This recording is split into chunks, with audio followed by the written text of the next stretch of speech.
A Rádio Santana apresenta Sindicato Notícias, um programa a serviço do trabalhador. Produção e apresentação dos sindicatos metalúrgicos, servidores públicos municipais e comerciários.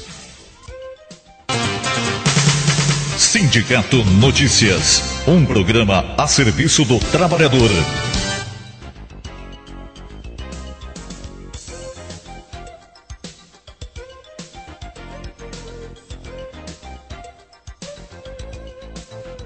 São 8h03, muito bom dia. Estamos iniciando mais uma edição do programa Sindicato Notícias do dia 27 de julho de 2013.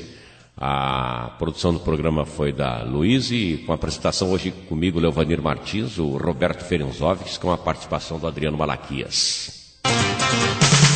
Sindicato Notícias, um programa a serviço do trabalhador. As manchetes do dia. Professores de educação infantil estavam utilizando luvas impróprias. Servidores reclamam de declarações de secretário. Aposentados e pensionistas receberão atrasados do INSS. Professores da rede municipal ainda não receberam elevação de nível. Dilma veta o projeto que acabava com a multa adicional de 10% do Fundo de Garantia. Servidores da educação estão participando do projeto Corujinha. Companhia aérea é obrigada a reintegrar empregado demitido após ser eleito dirigente sindical. E Prefeitura de Ponta Grossa é condenada a pagar ação por acidente de trabalho. Potência assustadora. Santana. Sindicato Notícias, um programa a serviço do trabalhador. Professores de educação infantil estavam utilizando luvas impróprias. Os professores da educação infantil do ICMEI de Ponta Grossa reclamaram ao sindicato que estavam usando luvas impróprias na realização de suas atividades, principalmente na troca de fralda das crianças. Esses servidores utilizavam, entre outros equipamentos de proteção individual, as luvas que, conforme informação da Segurança do Trabalho do município, considerando as atividades realizadas por esses profissionais, deveriam ser luvas cirúrgicas ou as de procedimentos. No entanto, os professores estavam utilizando luvas plásticas, iguais àquelas usadas para manipulação de alimentos em padarias, por exemplo. Após o sindicato ter protocolado documento solicitando providências, a Segurança do Trabalho solicitou à Secretaria de Educação que orientasse as diretoras quanto à aquisição de luvas adequadas. Adriano, essa história de não dar o equipamento de produção individual, ele gera consequências para o patrão, não é verdade? E vantagem para o trabalhar, entre aspas? Consequência gera, por exemplo, multa. Até nós temos a notícia aqui do programa de hoje da condenação por danos morais por acidente de trabalho, porque a utilização do EPI inadequado pode gerar uma doença e pode trazer consequências desastrosas para o trabalhador, que pode acabar sofrendo algum tipo de doença, coisa parecida, pela falta de equipamento. Seja uma luva, um óculos de proteção, uma bota, né? Por isso que tem que estar o servidor sempre, o sindicato, o trabalhador, alerta no tipo de equipamento que usa. Que não adianta dar o equipamento de proteção se ele não for adequado para a atividade. Que nem o caso aqui. A luva era entregue, mas não era a luva adequada. Nós temos a notícia aqui que o óculos de proteção, para quem trabalha com motosserra, com esse tipo de equipamento. É dado óculos, mas se ele não tiver qualidade também não adianta. E nesse caso, quando não é concedido o equipamento, ou o equipamento é precário, não funciona, ele gera direitos? Ele pode gerar, em alguns casos, por exemplo, o adicional de insalubridade. Existem atividades que o equipamento de proteção ele elimina o risco à saúde. Se ele for inadequado, ele acaba gerando o direito ao trabalhador de receber o adicional de insalubridade, além dos direitos à reparação por eventuais danos morais decorrentes de alguma consequência pelo mau uso ou pelo uso de equipamento inadequado ou pelo não uso do equipamento. E nesse caso, Roberto, esse pessoal aqui está ganhando adicional de insalubridade? Não. Os professores de educação infantil não recebem insalubridade, nem as assistentes de educação infantil que trabalham diretamente na troca de fralda das crianças não recebem. Quanto assistente de educação infantil, o sindicato possui uma ação na justiça para que se faça um laudo para se verificar se há possibilidade de receber ou não. No entanto, na questão das luvas, alguns CNEs que estavam utilizando essas luvas inadequadas, não são todos. Não é todos. Isso. Inicialmente, o sindicato pediu providências à Secretaria Municipal de Educação, que conversou com as diretoras, no entanto, não teve nenhuma alteração na troca das luvas. Aí, o que coube fazer um processo administrativo para que a Divisão de Segurança do Trabalho, né, o SESMIT, averiguasse a questão das luvas eram realmente aquelas que estavam sendo utilizadas pelos servidores. E aí foi entrar em contato com a direção da Secretaria de Saúde, qual encaminhou um e-mail às diretoras para que providenciassem as luvas corretas.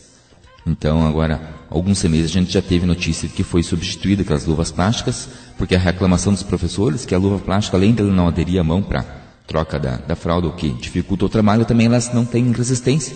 Eles acabam abrindo. Então, e aí estragam rapidamente e tenham contato aí com a fralda direto com a mão. Então, realmente, estava uma situação complicada.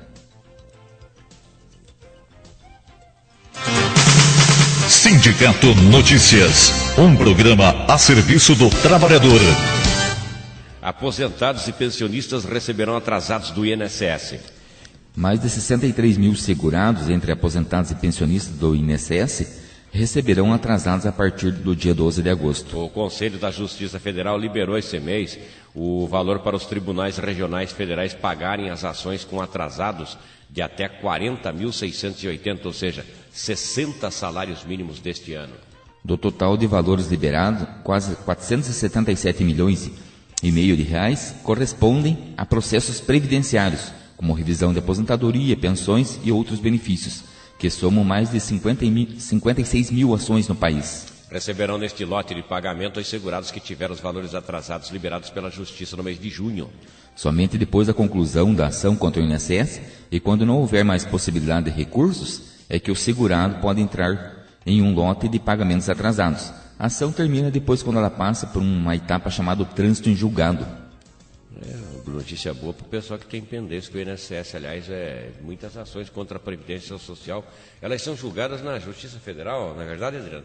Aqui, aliás, o Sindicato de Servidores tem uma ação grande aqui que se refere àquelas férias dos professores, o desconto do INSS sobre as férias. Como é que está aquela ação, Adriano?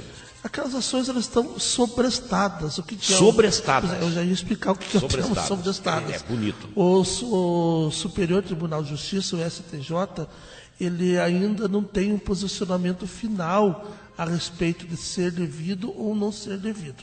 Então, todas essas ações estão sem julgar, estão paradas para esperar um posicionamento final a respeito do assunto pelo STJ. E essas ações, se forem julgadas procedentes, elas vão entrar nesse tipo aqui de pagamento, que é o chamado pagamento de pequeno valor.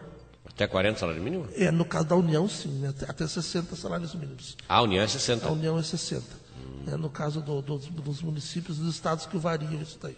Ponta Grossa é 12 salários mínimos. Os municípios que não tiverem lei municipal é 30 salários. Só que isso não cabe ao governo federal. Cada município é que determina o seu patamar de pequeno valor. Por isso que aqui é 12. Ok. Então, na União é até 60 salários mínimos. E eles pagam sem sequestro. Sem sequestro? E como é que está? Os precatórios da União estão sendo pagos normalmente ou não? Até onde a gente tem conhecimento da União, sim. O problema são os estaduais Estados e os municipais. Esses são mais complicados. Esses são os complicados. Entendi. Então, quem tem ação contra o INSS... Agora, tem que tomar muito cuidado, porque quando fala em liberação de recursos, forma uma correria de um monte de gente e, na verdade, isso aqui é um procedimento meio que normal. Não, é um procedimento normal. São pessoas que entraram com ações contra o INSS e já ganharam. São ações onde o INSS não tem mais como recorrer. A única novidade está aqui, a notícia é que é liberado o valor para pagar os pequenos valores daquilo que o INSS já perdeu. Não é que o INSS está reconhecendo alguma dívida, que é para procurar o INSS, que eles vão pagar algum tipo de atrasado. São, por exemplo, pessoas que entraram com ação que foi dado alta na Justiça. Por exemplo, deram alta na Justiça, o trabalhador recorreu para receber o auxílio-doença novamente. Ações que não foi reconhecido o direito de aposentadoria, que trabalhavam em atividade insalubre e o INSS não reconhecia. Esse tipo de ação que foram entradas, e se o valor dos atrasados for até 60 salários mínimos, é que está sendo pago agora. Ok. 8 horas e 12 minutos. Sindicato Notícias, um programa a serviço do trabalhador. Servidores reclamam de declarações de secretário. Os servidores que trabalham na praça de atendimento do Paço Municipal não concordam com as declarações do secretário de Gestão Financeira, o Dailton de Souza. O secretário afirmou que o Profis não começou na segunda-feira, dia 22 de julho, porque houve falha de comunicação dos servidores do balcão. Por outro lado, os servidores relatam que o Profis não começou na segunda-feira, dia 22, porque o programa informatizado não estava pronto. Não houve devido ao programa que faz o parcelamento, o sistema que nós utilizamos não estar habilitado. Ele não estava 100%, nós passamos segunda-feira o dia todo, né, e a informação que nós tínhamos era que o sistema não estava ainda sendo utilizado, não podia ser utilizado, porque não estava habilitado.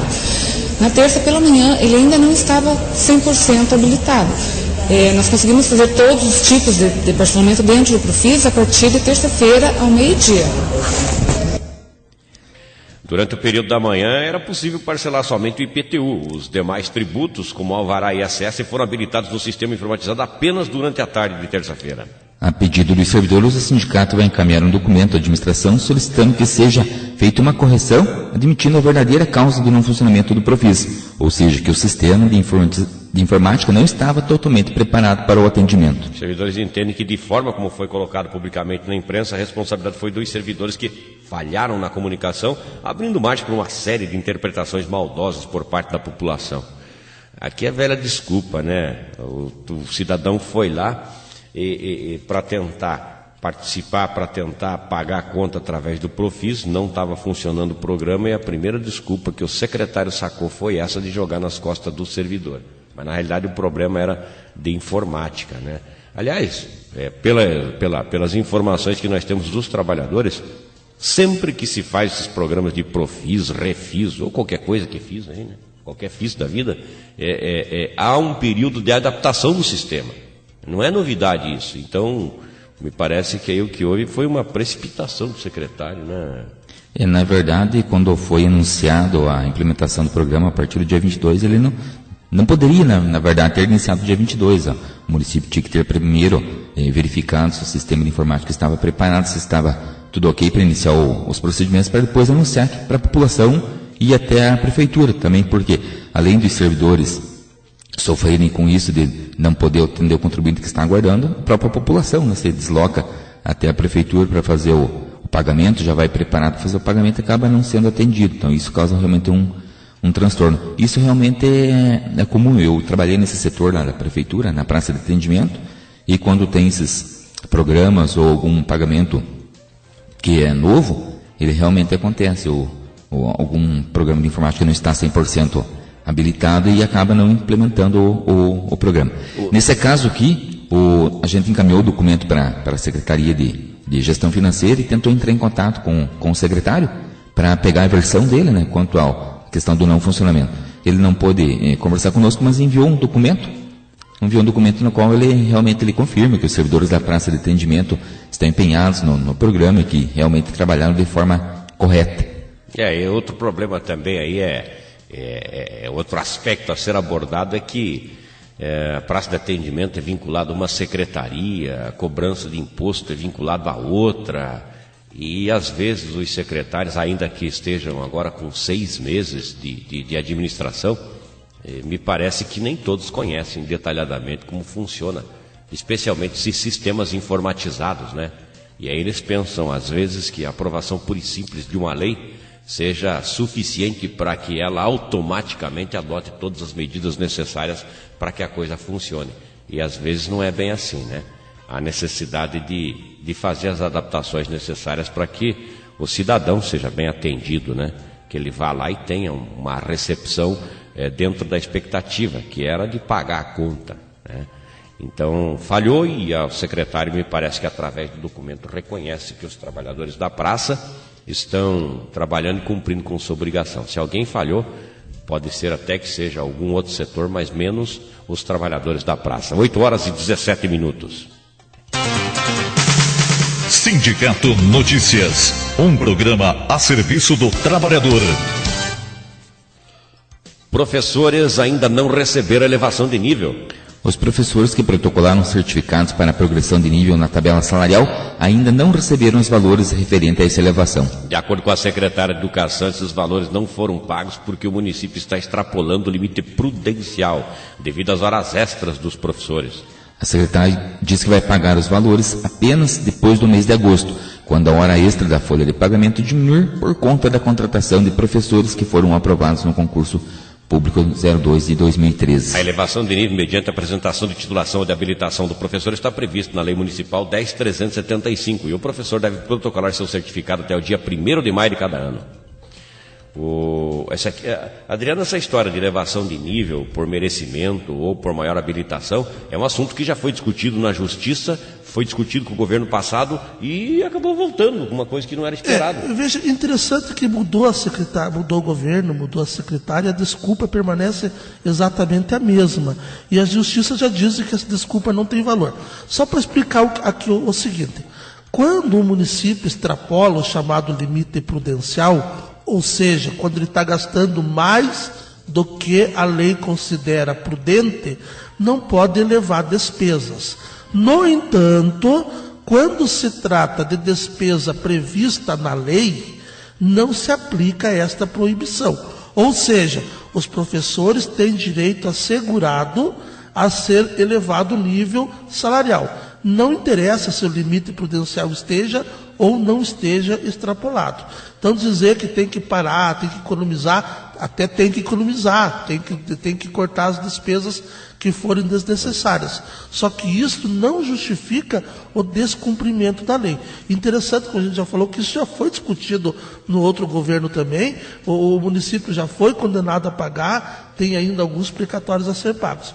Por isso que o sindicato está encaminhando essa solicitação de que sejam pagos os valores retroativos à data do protocolo, né? Sem que seja utilizado este argumento para não pagar os direitos dos trabalhadores. E na lei não está, caso o município esteja acima do limite, que não se pague, né? Pelo contrário, a lei já fala que é direito do servidor ser elevado o nível, ponto. Então, a lei da responsabilidade que fala isso, que não tem proibição de pagar caso esteja extrapolado o limite. E outro ponto aqui, Adriano, que o município alega que não está pagando porque está acima do limite das despesas. Mas diariamente você verifica no Diário Oficial nomeação de cargos comissionados. Neste caso, não tem problema de nomear cargos comissionados estando acima do limite. Aí é diferente. Se realmente estiver acima do limite, não poderia nomear o cargo de comissão. Mas só a bem da verdade, senão o doutor lado vai entender que está acima do limite. Não está. Pois é, exatamente. Tá. Se fosse... A desculpa da secretária de Educação é que está próximo. Não é que está, não está ainda. Está em 50,8. 50,8, ele pode chegar até 51,30. E se chegar no 51,30, não pode contratar cargo de comissão. Mas a elevação de nível pode. Exatamente. Mesmo que chegue no 51,30, mesmo que pode, que não é o caso. Aliás, na verdade, até os professores que estão ouvindo o nosso programa, a informação que nós temos, que o sindicato tem é o seguinte: esta desculpa, esta justificativa apresentada pela secretaria, naturalmente que nós não aceitamos, porque é um assunto já discutido. E nós temos certeza que nós vamos mudar isso. Nós vamos mudar. Nós vamos mudar administrativamente ou na justiça, nós vamos mudar. A gente colocou na matéria o argumento exatamente para mostrar que troca governo, troca secretária, e às vezes eles acabam recorrendo ao mesmo, né? Que é um assunto já debatido. Mas não vai ficar assim. Primeiro porque o professor tem direito, tem que ser respeitado, né? E segundo, como o Roberto citou, existe uma série de outras despesas que podem ser cortadas, né? E que não vai trazer nenhum problema para o governo, não vai trazer nenhum problema para o município, para o cidadão que usa. Agora, vedar o reconhecimento de um direito do servidor público, porque o limite está próximo do 51,30, não é desculpa. Até porque se perguntassem para os servidores e para a população quais as despesas que deveriam ser cortadas, seguramente eles não iam elencar essa a qual a secretária está optando por estancar, né? Ela está estancando essa despesa, porque vai ter que pagar do mesmo jeito, retroativo e com juro. Aliás, é o tipo da despesa boba. O tipo da despesa boba. Porque se ela não paga na data certa, né, vai pagar do mesmo jeito, e como o governo está começando, inclusive, né, está nos primeiros 6 meses, Essa despesa aqui, quem vai pagar é o próprio governo, e vai pagar mais caro. Mais caro, com juros e outras despesas, se ir no judiciário. No mínimo 45% mais caro. Nem dá para usar desculpa, vai ficar para o próximo governo, que nem vai ficar para o próximo governo pagar, vai ficar para esse mesmo. Poderá inviabilizar o governo nos anos finais. Exatamente. O que é pior, inclusive. Aí um problema até de análise estratégica de governo, estão com a análise errada. Deveriam cumprir com tudo direitinho para evitar que no terceiro ou no quarto ano de governo estoure todas as ações. Porque, como é um assunto já tratado, isso aqui é bem tranquilo no judiciário. Como o judiciário está resolvendo os problemas em 1 ano e meio, 2 anos, vai ser pago nesse governo ainda. 8 horas e 23 minutos. Sindicato Notícias, um programa a serviço do trabalhador. Atenção, Dilma veta projeto que acabava com a multa adicional de 10%.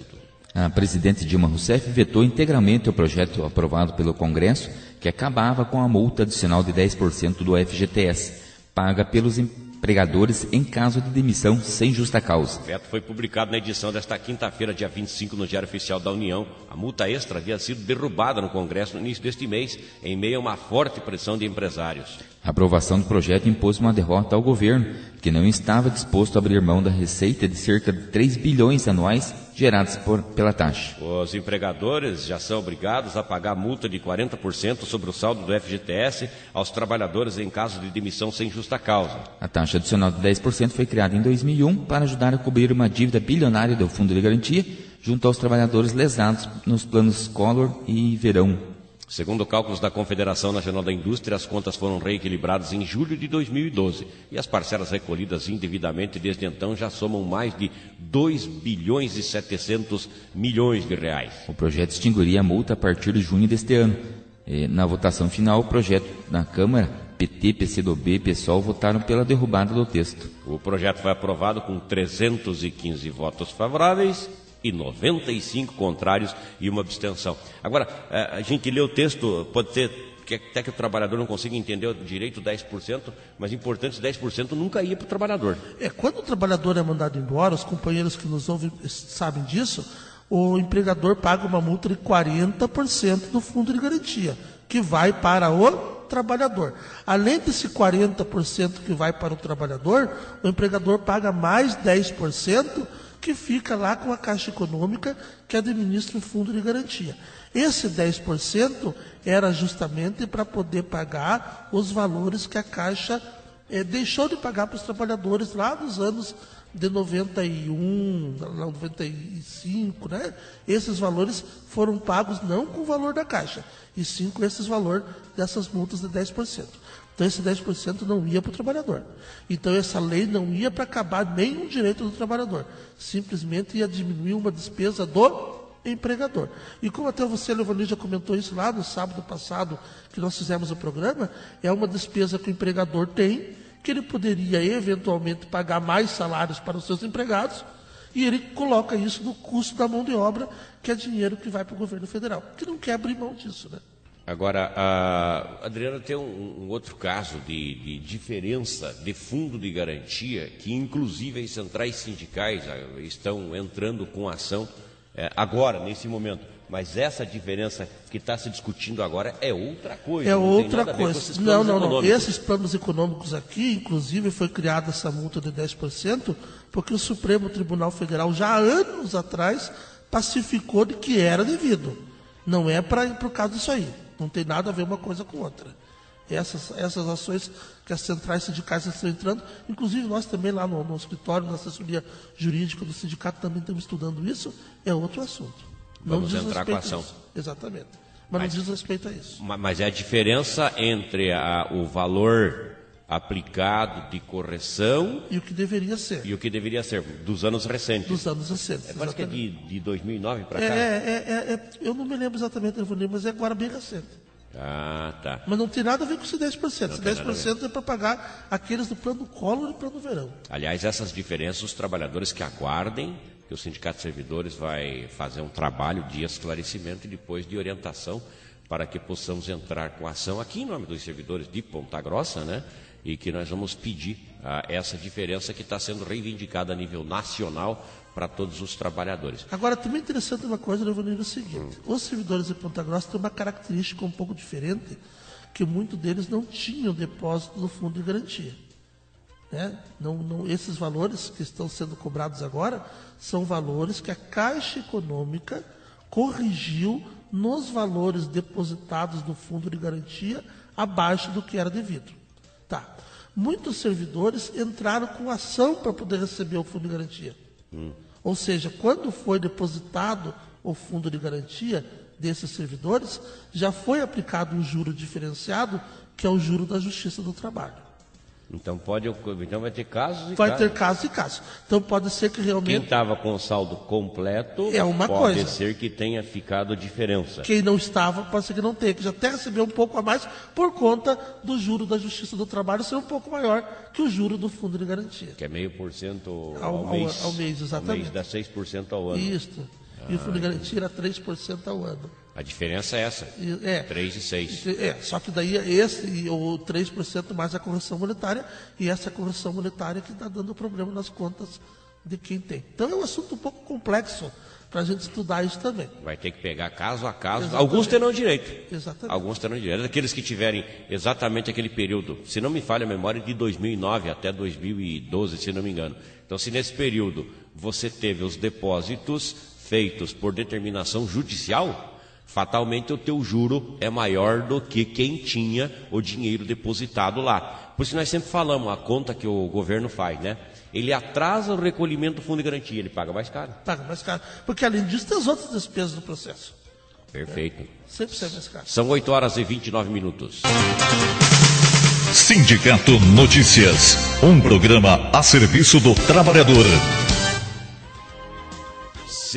Alguns servidores do Projeto Corujinha são dispensados. O Projeto Corujinha, implementado pela Secretaria Municipal de Educação, não teve a participação esperada pela Prefeitura em relação ao número de alunos dentro do projeto. Na tarde do último dia 24, diversos professores foram dispensados do projeto, com a alegação de que o número de alunos que estavam frequentando esse mês era baixo. Alguns professores entraram em contato com o sindicato com a decisão da secretaria, pois haviam se programados a trabalhar até o dia 29 e de repente são dispensados. Alegam também que assinaram um termo de responsabilidade se comprometendo a trabalhar todos os dias até o fim do projeto, mas por outro lado a secretaria não cumpriu sua parte. Se o projeto Corujinha não teve a resposta esperada, foi culpa da prefeitura, que anunciou sua implementação em cima da hora. Foi a reclamação de uma das servidoras. Esse projeto Corujinha, o nome esquisito, enfim, tentaram associar alguma coisa carinhosa com as mães. Agora, a grande verdade é que realmente parece que o projeto foi atropelado e está com problema. Faltou realmente um anúncio antecipado, uma preparação. Fizeram as coisas de correria, né? E acabou trazendo transtorno, né? O grande problema aqui é que as pessoas foram... Primeiro, a Secretaria de Educação abriu um prazo para quem quisesse trabalhar nesse período. Aí os professores se inscreveram. E foram, inclusive, acertaram valores, né? Para quem trabalhasse durante o período, R$800. R$800 fechado, no caso. Na realidade, eles primeiro tinham vinculado um valor absoluto e depois eles voltaram atrás e fixaram em 40 horas extra, né, Roberto? 40 horas extra. Aí, naturalmente, que o valor fica variado, porque os professores têm diferenças salariais do ponto de vista pessoal. Então, aí o professor foi aderir ao programa, na expectativa que ia trabalhar o período todo, né? E que ia ganhar aquele valor, inclusive. Já fez até o cálculo, prevendo quanto que ia ter de valor a receber. De repente vem a secretaria e já não é mais todos os dias, você está dispensado. Às vezes o professor tinha algum compromisso, não vou dizer viajar para longe, mas podia visitar até o pai que mora ali na cidade de Cândido de Abreu, coisa parecida, e não pode fazer porque assumiu um compromisso, e assumiu um termo de compromisso de que ia ser respeitado. De repente, simplesmente avisa, não queremos mais. É, no mínimo, uma falta de educação também, né? Pode. O fato de ter assinado esse termo não vai gerar nenhum compromisso legal da obrigatoriedade do pagamento até o final do contrato, Adriano? É complicado dizer isso porque a hora extra ela pode ser suprimida mesmo, que foi o caso. Né? Pode ser suprimida por iniciativa do patrão a Isso, qualquer momento. Não estou precisando mais da hora extra, não precisa você vir amanhã. Isso. Mas nós também vamos estudar, né, Leovanir, isso aqui, se a gente tem alguma medida para entrar também a respeito disso. Do ponto de vista moral, não há dúvida nenhuma. Nada, que isso né? sim. Mostra um pouco de falta de organização e etc., né? Porque realmente não cumprir com aquilo que foi estabelecido realmente me parece, no mínimo, deselegante, né? Com aquelas pessoas que aderiram cheio de boa vontade ao projeto. É interessante, inclusive, você ver essa notícia aqui e liga com a notícia da praça, né? Não deu certo o Profis. Primeira coisa que falam, é culpa do servidor.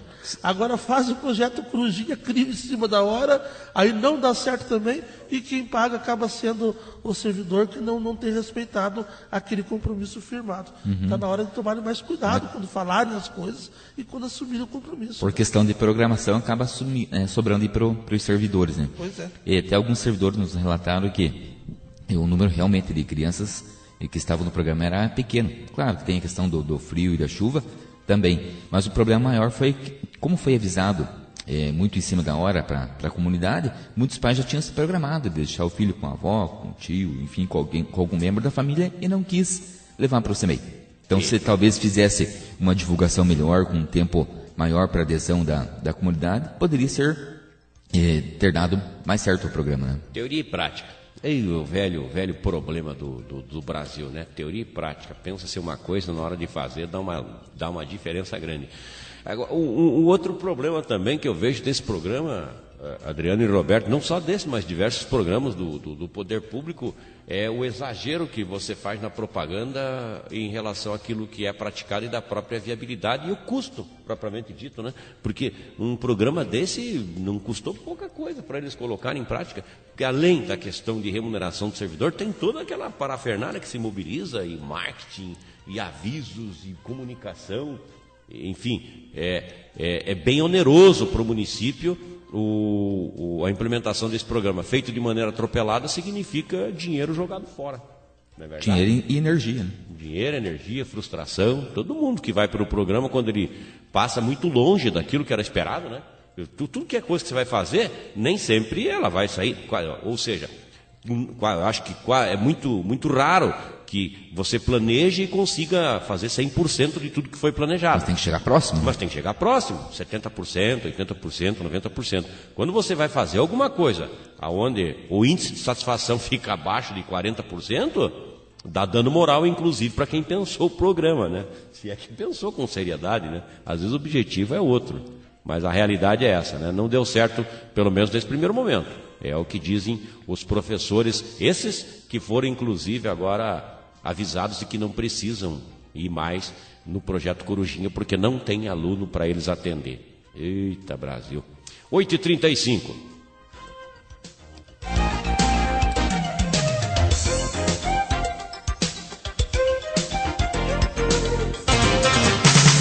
Sindicato Notícias, um programa a serviço do trabalhador. Companhia Aérea é obrigada a reintegrar empregado demitido após ser eleito dirigente sindical. O juiz Paulo Henrique Blair de Oliveira, da Vara do Trabalho de Brasília, determinou à VRG Linhas Aéreas Limitada que reintegre o empregado demitido por justa causa após ter sido eleito para o cargo de tesoureiro do Sindicato dos Aeroviários de Brasília, em junho de 2012. No processo, o trabalhador alegou ter estabilidade sindical prevista no artigo 543 da CLT. O autor da ação também sustentou que não foi informado sobre o motivo de sua demissão e que não houve inquérito judicial para apurar a suposta falta grave cometida por ele. Em sua defesa, a companhia argumentou que o empregado não possuía estabilidade sindical e o Sindaero não estava registrado no Ministério do Trabalho e Emprego. De acordo com os autos, a convocação para a criação da entidade foi feita em 13 de julho de 2012 e o requerimento para o registro foi enviado eletronicamente ao Ministério apenas em 29 de agosto de 2012. O juiz do trabalho responsável pela sentença entende que a personalidade do ente sindical somente surge com o registro perante o Ministério do Trabalho e Emprego. Segundo ele, o próprio autor da ação, por diversas vezes, reconheceu que esse registro ainda está pendente de exame no órgão. No entanto, enquanto não há registro, o Sindaero deve ser equiparado a uma associação profissional e, segundo o juiz Paulo Henrique, a intenção da legislação é proteger não só o empregado, que se elege para o cargo em sindicato, mas também aquele que faz uma associação profissional. Com isso, protege seu dirigente eleito nos moldes da consolidação normativa, frisou. Diante disso, e ante a ausência do devido inquérito judicial para apuração da falta grave do reclamante, torna-se nula a demissão ocorrida. Deverá o autor ser reintegrado de imediato, sendo proibido o desconto salarial do período em que estava afastado, decidiu o magistrado 17ª Vara de Brasília. Isso aqui é coisa... Ainda tem, mas é difícil encontrar. Antigamente era muito fácil de perseguir dirigente sindical e mandar embora, etc, etc. Mas o Brasil, aos poucos, ele vai superando essa relação ditatorial e autoritária que tinha entre patrão e empregado, não é verdade, Adriano? São mais raros agora. São mais raros, até porque aqui no caso, a empresa nem adotou o caminho legal para demitir o dirigente sindical, que é só na justiça. Então, o trabalhador comete uma justa causa, pode ser mandado embora por justa causa. Se se trata de trabalhador estável, ele só pode ser mandado embora depois que a justiça reconheça isso. E aqui nem isso eles cumpriram, né? É raro mesmo ultimamente ver isso aqui. 8h38. Sindicato Notícias, um programa a serviço do trabalhador. Prefeitura é condenada a pagar ação de acidente de trabalho.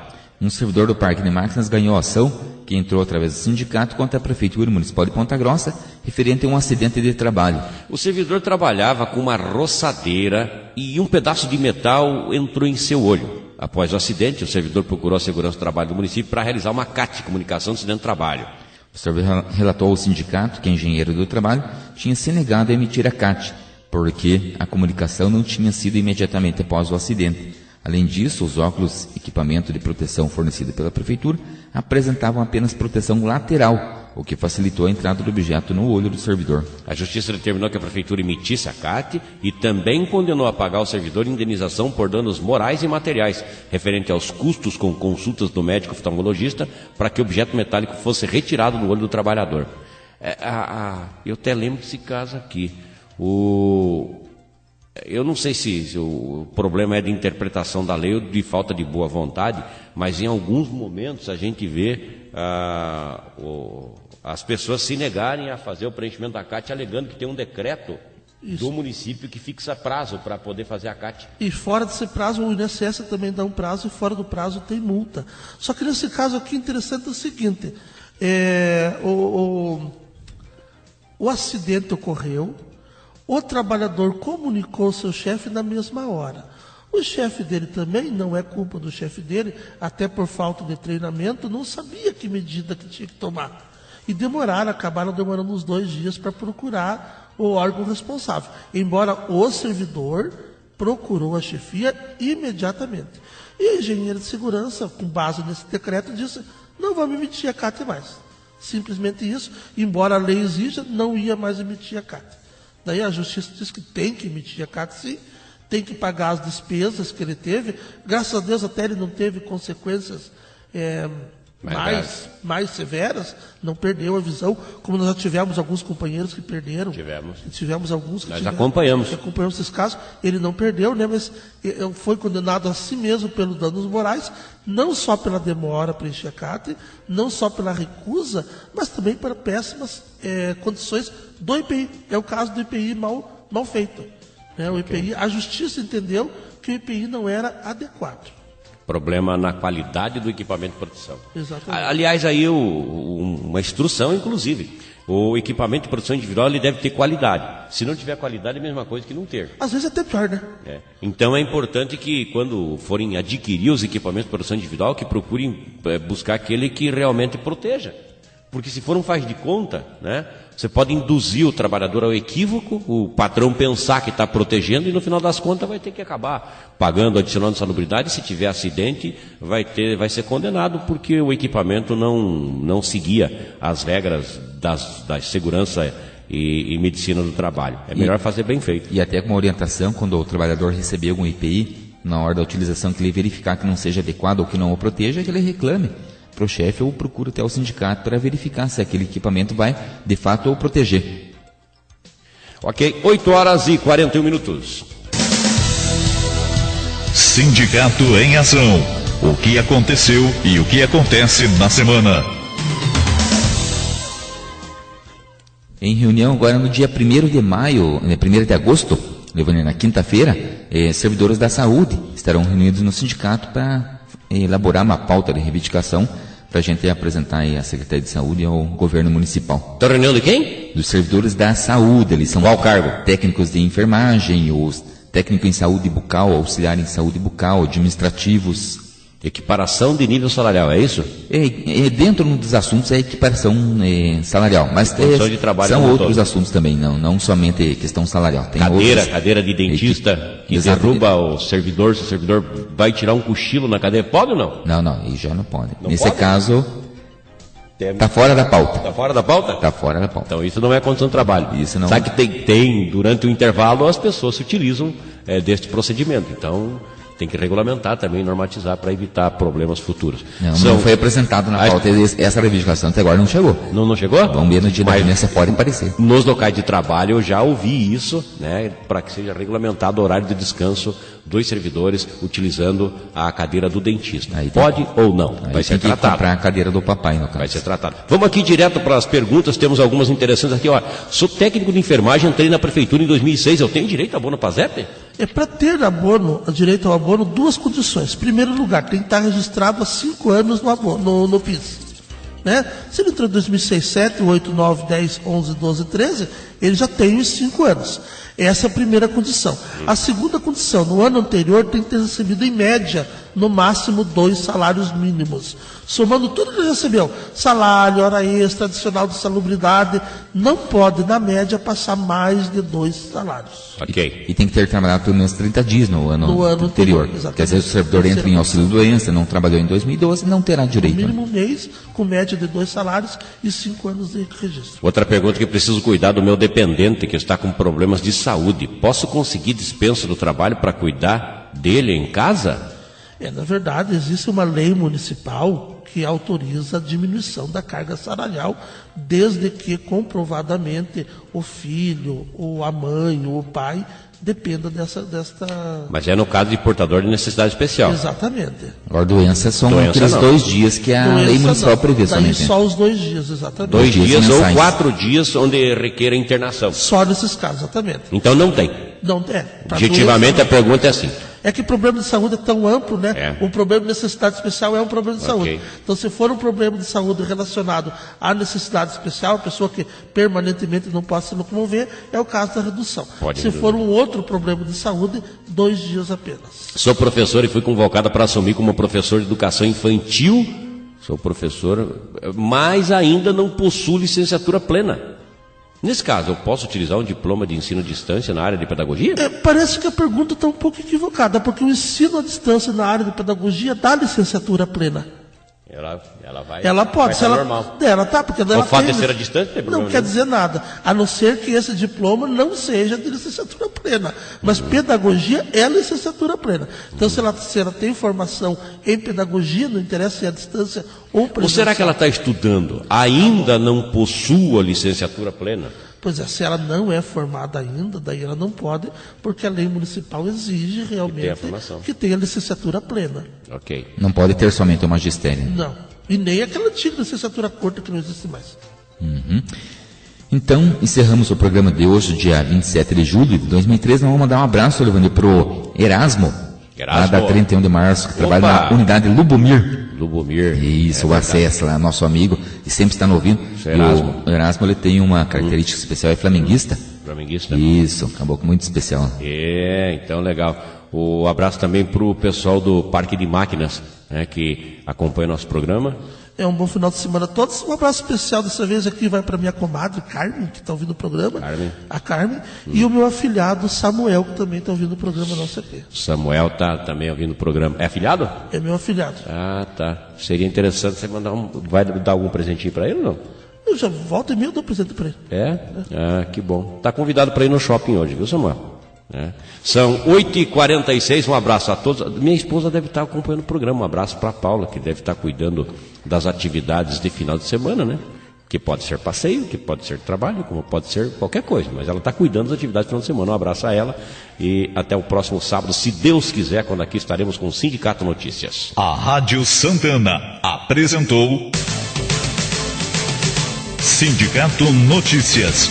Um programa a serviço do trabalhador.